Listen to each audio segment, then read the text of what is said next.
ನಮಸ್ಕಾರ ಸ್ನೇಹಿತರೆ, ಕನ್ನಡದ ಟಾಪ್ ನಟಿಯಾಗಿ ಗುರುಸ್ಕೊಂಡು ನಾಯಕಿಯಾಗಿ ಗುರುಸ್ಕೊಂಡಿದ್ದಂಥ 1960 ತನಕ ಸಾಕಷ್ಟು ಬೇಡಿಕೆಯಿದ್ದಂಥ ಅದ್ಭುತವಾದ ನಾಯಕಿ ನಟಿಯಾಗಿ, ತಾಯಿಯಾಗಿ, ಅಕ್ಕಾಗಿ, ತಂಗಿಯಾಗಿ ಗುರುಸ್ಕೊಂಡಿದ್ದಂಥ ಲಕ್ಷ್ಮಿ ಅವರು ಇದೀಗ ವಿಧಿವಶರಾಗಿದ್ದಾರೆ. ಹಾಗಾದರೆ ಯಾರು ಈ ನಟಿ ಸಂಪೂರ್ಣ ಮಾಹಿತಿ ನಿಮಗೆ ಕೊಡ್ತೀನಿ. ಅದಕ್ಕೂ ಮುನ್ನ ಚಾನಲ್ಸ್ ಕೂಡಲೇ ಸಬ್ಸ್ಕ್ರೈಬ್ ಮಾಡ್ಕೊಳ್ಳಿ.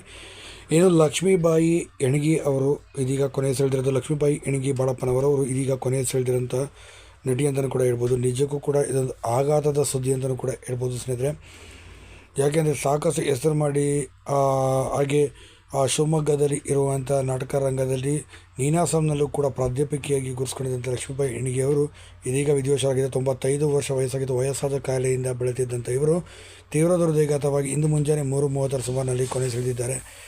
ನೀವು ಹೆಣಗಿ ನಟರಾಜ್ ಅವರ ಹೆಸರು ಕೂಡ ಕೇಳಿರ್ತೀರ. ಆಕಾಶ್ ಸಿನಿಮಾದಲ್ಲಿ ಪುನೀತ್ ರಾಜ್ಕುಮಾರ್ ಜೊತೆ ಅಲ್ಲದೆ ಸುಮಾರು 50ಕ್ಕೂ ಅಧಿಕ ಸಿನಿಮಾಗಳಲ್ಲಿ ಕೂಡ ಅಭಿನಯಿಸಿದರು. ಅವರ ತಾಯಿನೇ ಲಕ್ಷ್ಮೀಬಾಯಿ ಹೆಣಗಿ ಅವರು.